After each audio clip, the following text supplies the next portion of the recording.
Hosuk Lee-Makiyama is director of the European Centre for International Political Economy. So, Hosuk, what are the most meaningful steps taken over the course of the past 2 days of discussion?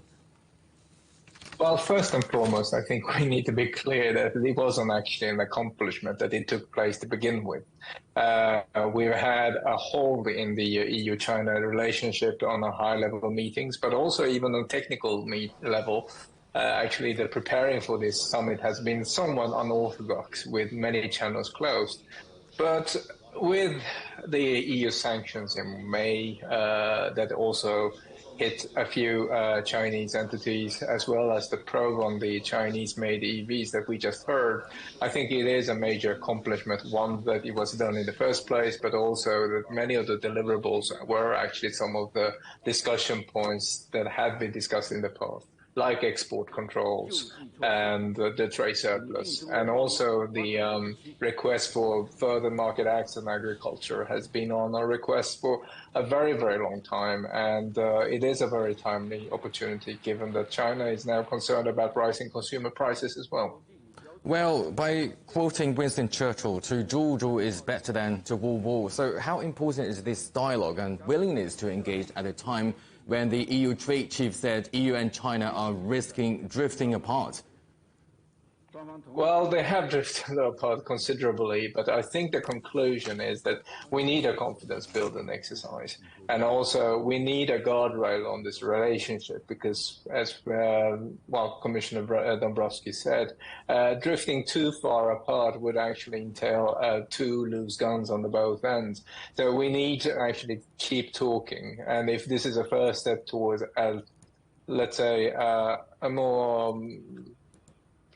more long-term relationship that's built on trust rather than short-term winnings, I think it's a necessary first step, basically. And what policy mechanisms would increase China's capacity to attract and retain foreign investment? Well, that's an interesting question because I think many analysts tend to overstate the macro and geopolitical risk. If you look at what the business is doing now, they're still engaged with the Chinese market, although there has been short-term repatriation of capital. What we are, I think, seeing is not so much about geopolitical risk, but more in terms of regulatory risk, where many businesses, both Chinese and foreign, are worried about a very active executive branch in a time where a very tough decision needs to be taken. And also, Chinese market must generate a healthy short-term returns. Not everybody is in for the long term. A few investors are actually in it for the short term as well.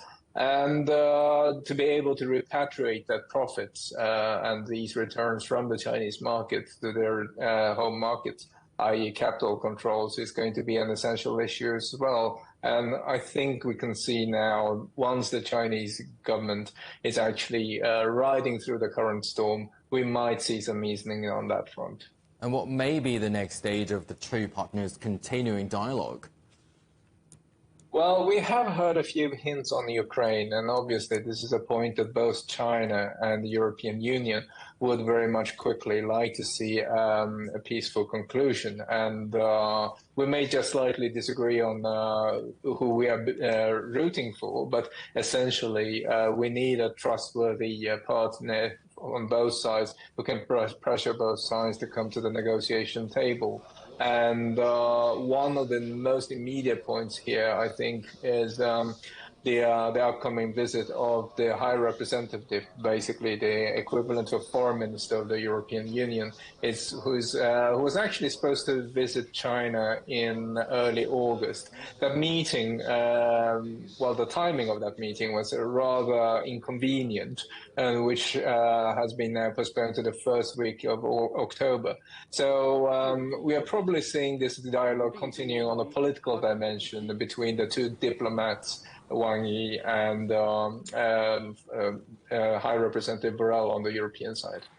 Thank you very much for your insight. That is the Hosuk Lee-Makiyama, Director of the European Centre for International Political Economy.